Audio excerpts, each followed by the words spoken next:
Can you hear me? Well, I can attest that what Randall is saying is working, because even though he's not my broker, he has been helping me greatly with a number of my properties, and it's extremely helpful. You type in that great description, and people just can't wait to come and see your properties. He just does a great job, and I just want to thank you enough. It's really helpful. Greatly helpful. You know, even though you've been in the business forever and ever and ever, when you have somebody kind of just go over it and gloss it over, it makes a big difference. So we're here tonight to talk about when I first meet with an investor, the things that I want them to know is I want to give them a comparative market analysis and have them understand what the value of a property is when they get it all fixed up. I want them to be able to learn how to evaluate repairs, and I want to try to make their remodeling decisions as easy as possible, because I deal with people who are just getting into investing. Once you've been investing for a while, you don't need a realtor. You can do all this, very much yourself. But when you're first getting in there, you need to know some things. So we're going to be pretty basic here. And then, of course, then you're going to have Matt come up, and he's going to talk to you about some advanced ways to evaluate properties. But to begin with, we're going to talk about a comparative market analysis. And why do we need a comparative market analysis? Any of you who've had a comparative market analysis from a real estate agent, why is that important? What is that going to help you with? Competition. Purchase. Yeah. Comparables. So why do you need comparables? To know where to sell it. Okay, so you know what it's going to sell for, right? So your comparative market analysis is going to give you your after repair value. And you want your after repair value so that you can figure out what you're going to offer for the property. When do you make your money? When you buy the property. Okay, so you've got to buy low enough so that you can cover all of the things that are going to happen. You don't want to be the investor who bought this property and ran out of money and then has to sell all of his appliances. You don't want to be that person. So, we're not going to go into exactly how you come up with this, because we've been through this time and time and time again. Just know that the after repair value, from the after repair value, if you're going to resell, you're going to take off your closing costs, you're going to take off your repairs, you're going to make sure that you take off your profits, you're going to take off all of those things that are listed up there that we've talked about many, many times. And then you're going to get to your offer price if you're reselling. That's not why we're here tonight, is to talk about that. That's just so that you understand what we're talking about.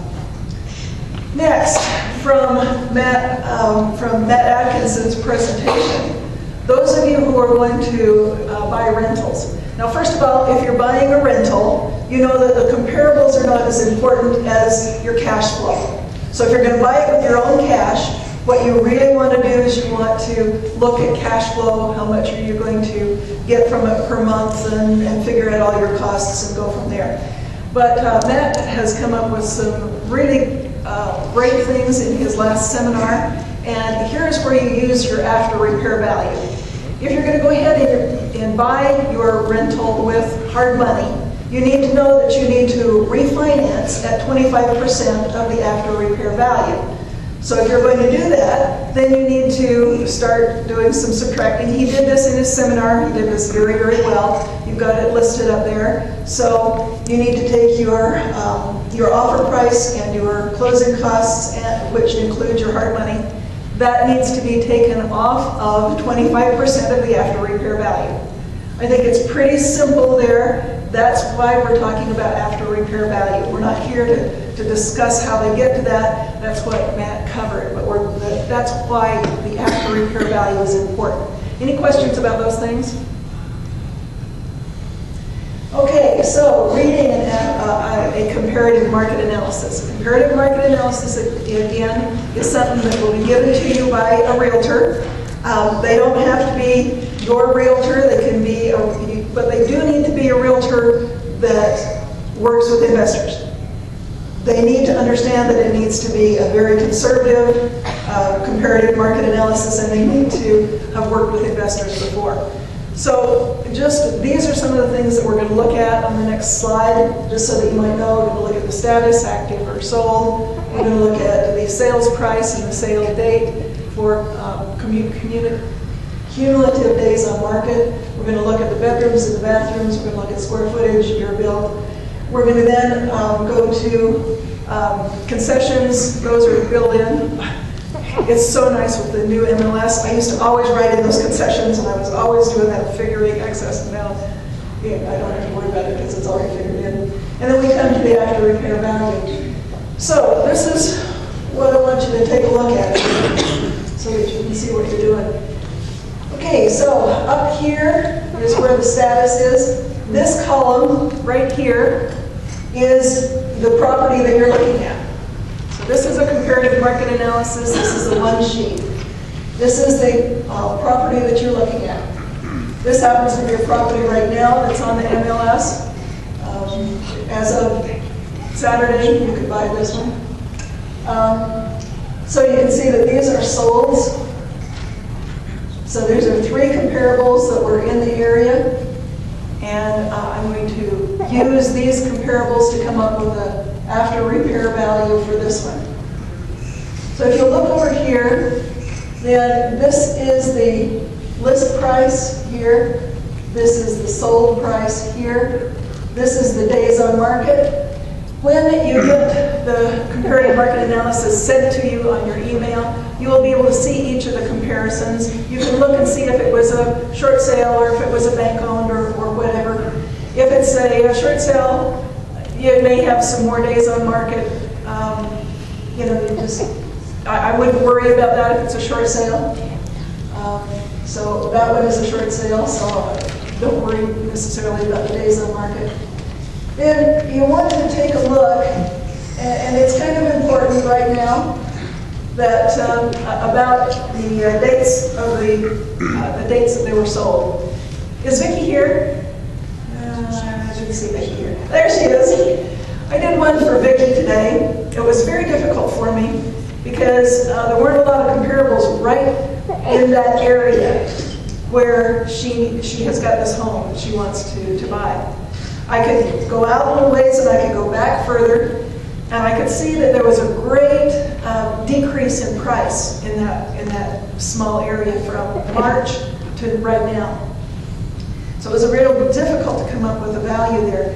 The closer we were getting to the freeway, the less it was going down in price. So sometimes it's a little difficult. You need to make sure that you're using comparables that are not too far away. Because what are prices doing right now still? They're still going down. Correcting. Yes, they are correcting, but it works out really well. Business is great, so don't let anybody tell you business isn't great. It's good, great. Okay, bedrooms, bathrooms, square feet. Now, when you get down into this area, this is where the comparison takes place. The MLS, in their wisdom, has decided that a bedroom is worth about $1,000. They're just doing this for comparison. They could put in lots of other amounts, and it would probably turn out about the same.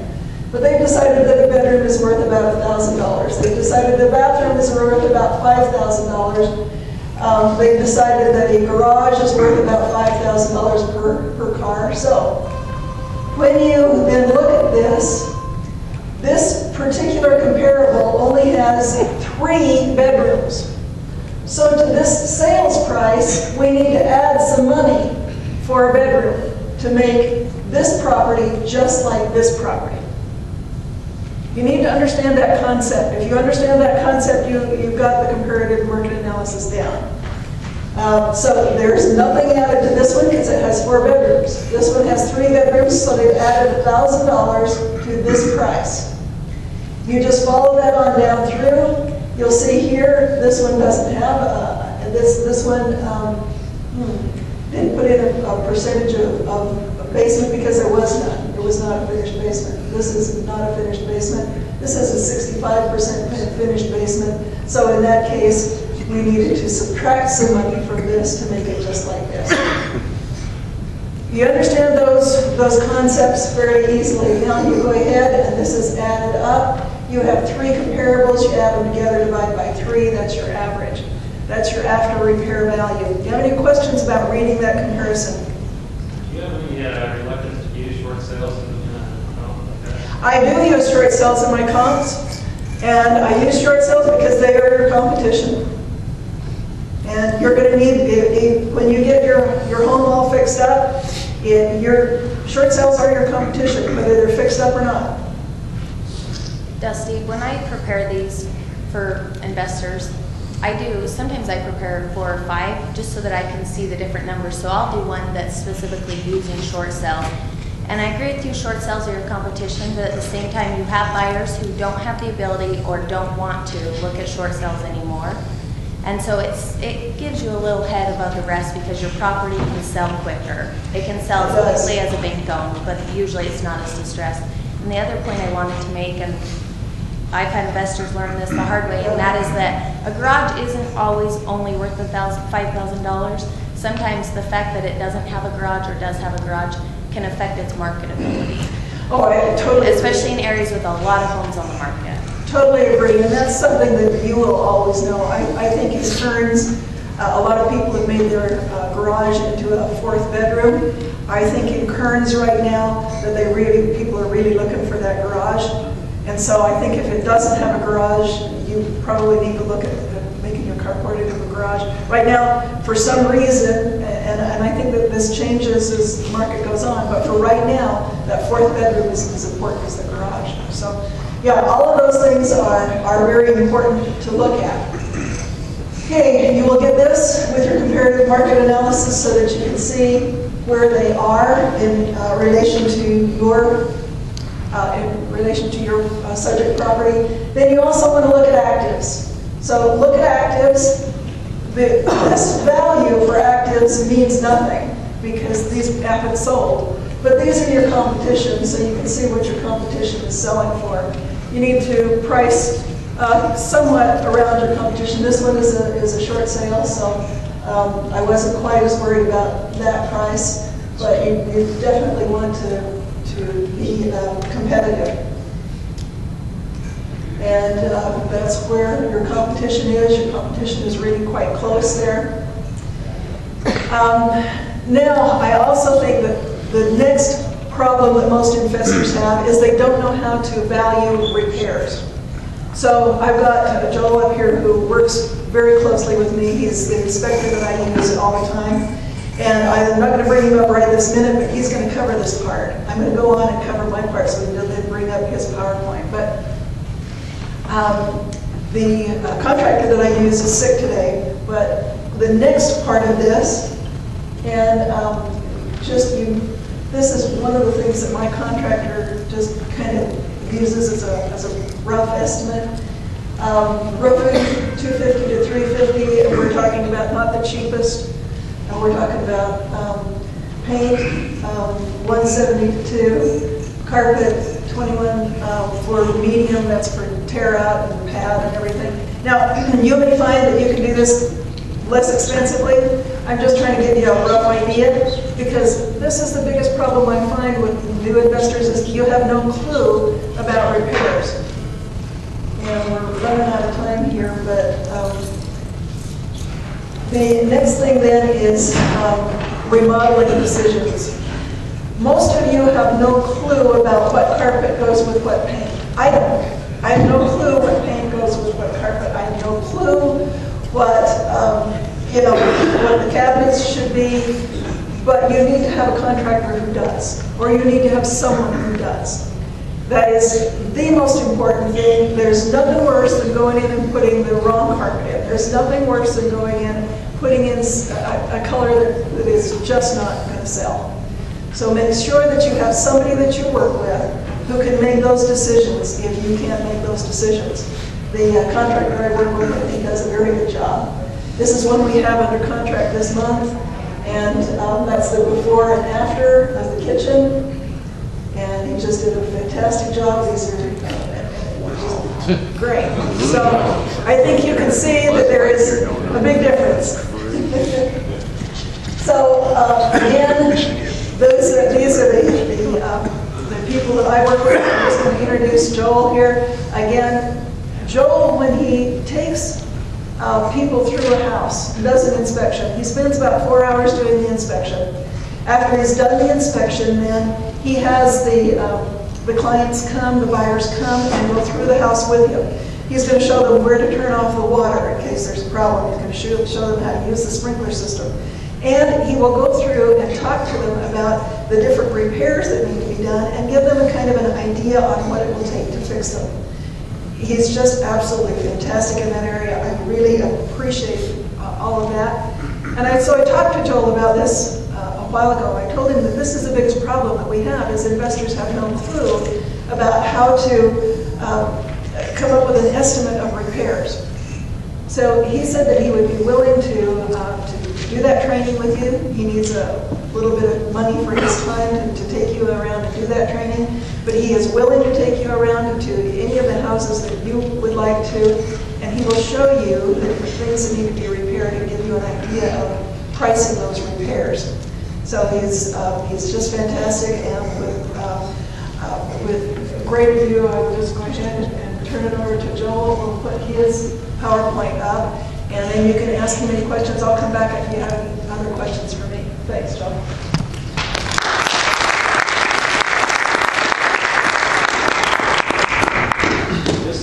This number up here has changed. It is 946-1100. 946-1100 if you need to contact me for any questions. I've been in the construction and remodeling industry for about 20 years. My father-in-law is a contractor. I've worked with him for years. We've done a lot of projects where we've purchased properties. We've gone in and done the remodeling work or the renovation work and then flipped them. We've had great success with many.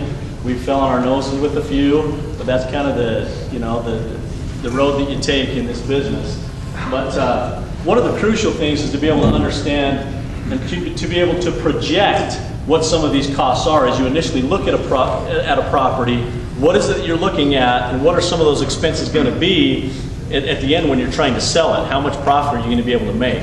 So those are some crucial questions to ask yourself as you go through this. What should you dream about when considering the purchase of an investment property? Do we dream of sheep? Well, we're looking at really several different components of the home that you want to really carefully consider their condition. One is the structure. Obviously, you want to make sure that the structure of the home is sound. If it's not and you're going to have problems with it, that's one of the costly factors that you're looking at. The years of experience that I've had as a home builder, as a remodeler, I've been a property inspector for 10 years. I've inspected over 2,000 properties. Sometimes you have to know what you're looking for, and other times it's pretty obvious. But the structure is crucial. Also, HVAC system. That's one of the bigger costs, that if there's something substantially wrong with it, it costs a good penny to be able to repair that or to replace it. So to be able to analyze the condition of the HVAC system. Electrical components. One of the huge things that I find is I go into a property and I find out that the current owner or a previous owner has been the one that's done the do-it-yourself job in the basement. And you go through and you find out that so many things are messed up that you're at a point where you're tearing out drywall to get to electrical wiring to fix it. Now, if you're in the process of doing that, then you have to calculate what cost is it going to be to do the tear out, the repair, and then the replacement, and is it worth your money or your time? So that's a big electrical issue that we run into all the time. Environmental issues. How many of you saw in the news last week of this house in Kearns that was a bank-owned property that the people went in and purchased it, found out that there was meth, so now the state has actually closed it and they have to fix it. They spent $5 grand just getting into the house and doing repair work, and now all that $5,000 is gone. There's huge issues out there with many different environmental hazards that we're dealing with. The big one right now is meth. One of the interesting things is you can spend anywhere from about $90 to $150 to test for it and have the peace of mind that you know exactly what the condition is, or you can wait and then have your property on the market, have an offer, have an inspector come in and test for it, find out that there's problems, and then you have to spend $2, $3, $4, $5, $6, $7 grand to get it cleaned up. So it's worth the investment up front to be able to test for something like that. Oftentimes you may get questions. Go ahead. That on the news very much disturbed me because, and I don't mean to bash anybody, but that was the realtor's fault that happened to those buyers. And that realtor should never have allowed those folks to not have a meth test done on that home. That would have been such an easy thing. The interesting thing is I did some research on this property. They actually did have a meth test done, but the company that came in did a swab or a wipe test of meth. They go in and they wipe the walls, and then they try and get some of this residue, and they take it in and analyze it. Actually, I worked on a deal with Dusty about 2 years ago where we did a little condo, and the people wanted a meth test. We went and tested for it. The level came back at 4.5. The state level, anything above a 1.0 is required to be cleaned. Below 1.0, you're safe. Came back at 4.5. We had all our data, all of our analysis taken care of. The sellers were not satisfied with that test, so they hired someone else to come in. They came in and did a wipe test, and they came back and said, there's no meth residue here. What are you talking about?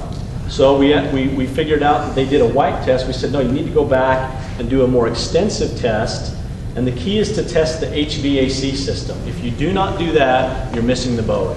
You test the HVAC system. They did that. They came back and said, oh, yeah, there's a meth problem in the house. So they had to pay to get it cleaned up. And then just recently, probably 2 months ago, this property resold. And just out of curiosity's sake, we went in and tested it, and it came back spotless. So it does work, but the tragedy that this family ran into is that they had the wrong test completed for them. So, you know, you need to do your homework and make sure that those people that are coming in and testing for these types of issues, they have experience and they're certified in doing that. And they, swab test is okay, it's good? That's not good. When they go in and do the walls, it's not. They've got to test the HVAC system. As long as they do the HVAC. And there's a local lab here in Salt Lake City that's one of the best in the country that can analyze all of these issues: lead-based paint, asbestos, mold, meth, anything like that. They can analyze it. But oftentimes too, the analysis is only as good as the person who's conducting the test. Sometimes you find people, again, they come in, oh yeah, I've done this a billion times. They wipe down the walls. They come back with false positives or false negatives. So what is the lab that does testing? ALS Lab, previously known as Datachem Laboratories, and they're just located in Murray. Great lab. They'll actually give you a kit. Yeah. If you go in there, they'll give you. Yep. They'll give you kits for meth, for mold. Again, it's sometimes if you're curious, you can go in and do a test and figure out some of those results. So. Another thing, if you want to find meth, just take the burst filter out and reach your hand in there and do your swab right there, and that's a quick and easy way to do it. That's where it's at. Okay. Any other questions about environmental issues? Radon gas, mold? Okay. So you take the furnace filter out and you're where the air is coming in or on the other side? Cold air return generally is where you want to test. Before it is. Okay. Any other hands? Plumbing is another issue that we have to deal with. Now, obviously, with the experience that you have, there's many different scenarios that you can run into.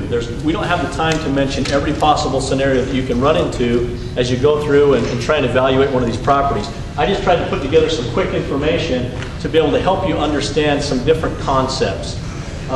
First of all, shingles. One of the things that I find that people fall in trouble with all the time is that Utah code only allows 2 layers of shingles. This changed back in 2001. Oftentimes, investors will go in and they'll just say, hey, I'll just throw another layer of shingles on top. Then you go to sell the house, the inspector comes in and says, well, there's 3 or there's 4 layers of shingles on the roof. Well, guess what? It's your expense to rip everything off and replace them again. So before you do that, verify how many layers of shingles you have, what the condition is. Look up in the attic and see if there's any damage on the interior of the roof based on previous damage. So when you say 2 layers, it means you can't put a third, or you can? You cannot put a third. 2 is the max. Yep. Okay. Replacement costs about $2.50 to $3 a square foot to have somebody come in and do the repair work. Again, Utah Building Code changed back in 2001 to, it used to be 3 layers. That's based on the square footage of the roof, not the house. Correct. Yep. Square footage of the roof is different than the square footage of the home. What happens if there was a third layer prior to 2001? Then it's okay. Yeah, if you can prove that that third layer was installed prior to 2001, you're okay. Yep. Okay, some different ideas with different aspects of the furnace. Generally, and this is where it gets kind of tricky sometimes. Generally, the lifespan of a furnace is about 25 years. But you know what? Throw it out the window. It's based on how well people maintain it. I've seen furnaces last 50 years. I've seen furnaces last 5 years. It depends on how they're maintained. If the filter is not changed, it's the #1 reason why furnaces go out and that they need to be replaced. Filters are not changed.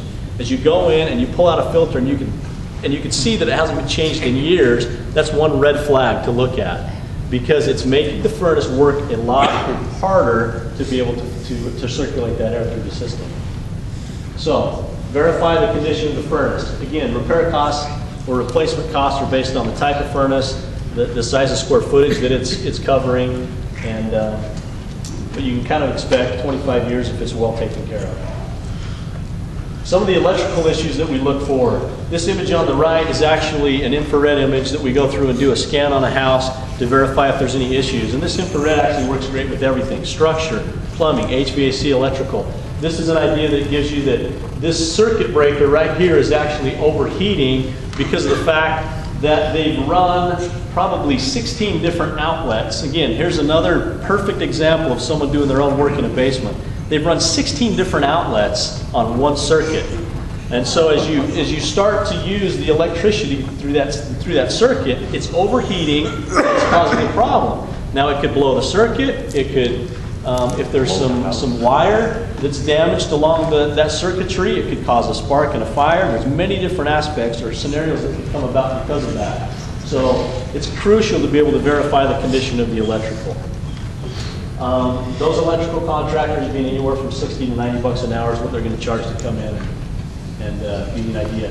One of the things to really look for is between 71 and 74, the primary source of electrical wiring was aluminum wiring, and it's proven to be fatal. It's not a good conductor of electricity, and it actually causes a lot of problems because of the fact that it can easily spark and overheat. So. This picture you've got up there, is that only going to occur when the system's under load then, or is it? It's both. It's both. This was not under load, but this is showing that the breaker is struggling to incorporate that power because there's so many outlets on that one load. So once you load it up, it's even going to get worse.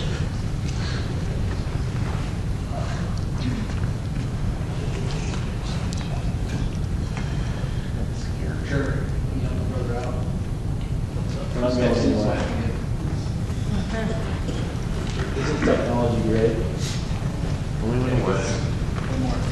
There we go. Some of the environmental issues, again, meth, mold, radon, lead-based paint, asbestos. Here's some of the different costs that it takes to be able to mitigate that. There are different companies out there that can go in and clean a property that has been infested with meth, but it's not cheap. Again, it's based on the square footage. But a guy that I know, his name's Mike Rosé. He's the owner of Certified Decontamination. He's the best in the state, in my opinion. Everything's based on the square footage, but he guarantees he can clean a house regardless of the situation. What's his name again? Mike Rosé, R-O-W-Z-E-E, Certified Decontamination is his company. He's done some projects for me in the past, and we found properties with extremely high levels of meth, and he's gone in and cleaned them up down to the point to where they meet those state requirements. So, mold, again, it's areas where you're tearing out and replacing drywall or damaged other material. Radon gas, I don't know if you're familiar with radon, but again, if those levels come back, you're looking at mitigation. How serious is this mold thing? You know, the things that we're looking at is really, most of these issues, they're hazardous for children. children are still developing their respiratory systems, and you stick them in an area that the backside of the drywall is mold infested, they're going to get sick. They're going to have different types of symptoms. If kids have allergies or asthma, it affects them more severely. And so it's an issue that if you can find it, there's a lot of myths out there. It's like, oh, we can clean it, we'll spray ammonia on it and scrub it down. You can to a certain extent, but when it gets embedded in the material, you cannot do that. It just takes care of the surface. You've got to replace it. So, What's material? Are you talking about drywall. drywall? Are you talking about carpet? It could be carpet, it could be drywall, it could be wood flooring, it could be numerous different types of material. If it's embedded within the core product, then you just have to tear it out and replace it. So on the meth per square foot, are you like counting the square foot of the standing wall, or the square foot of the room, or the square foot of Basically the square footage of the home. They base it on the square footage of the home. So if you have a 2,500 square foot house, you may be looking anywhere from $2,500 to $3,500 to get that cleaned up. Again, it's based on the level as well. Sometimes if you're just above where that state recommended level is, there's easier processes to get it cleaned up. If you're dealing with a house where they've cooked meth, then some of these figures are going to be a lot higher. There's a property that I just did 2 weeks ago, levels came back at 20. They were cooking meth. A lot of questions, maybe you can ask it later, we probably need to Move on. move Okay. along. Yeah, I'll be up here to answer any questions that you have. Plumbing, again, same kind of thing. One of the big things that we find are areas where, around the shower pan and stuff like that leak. You can go in and caulk it, but it's not gonna work. Most likely you have to tear out this whole section and get a whole new shower enclosure.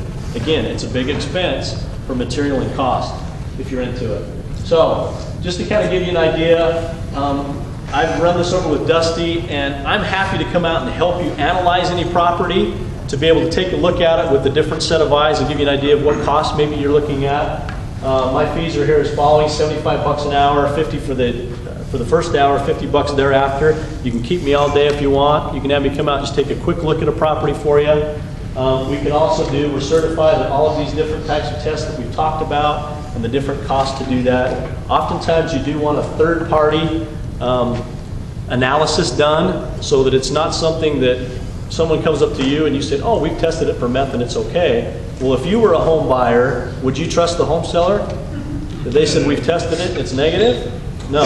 Third-party analysis takes all that worry away. So, again, if you have any questions for me after the fact, I'll be more than happy to talk to you about it.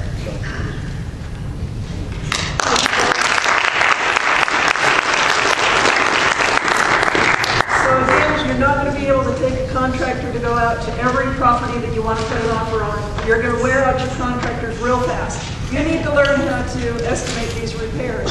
Joel will help you to do that. I just also want to take this chance to thank all of you for all of the things that you teach me. I think it's a two-way street. Jason helped me to put this PowerPoint together. I have no clue how to do PowerPoint. So we're always learning, and I appreciate all that you do. And we also want to thank all of the people that run this club, Matt and Randall and Lisa, and all of the people that really put this information together for you, because it takes a lot of time. Thanks.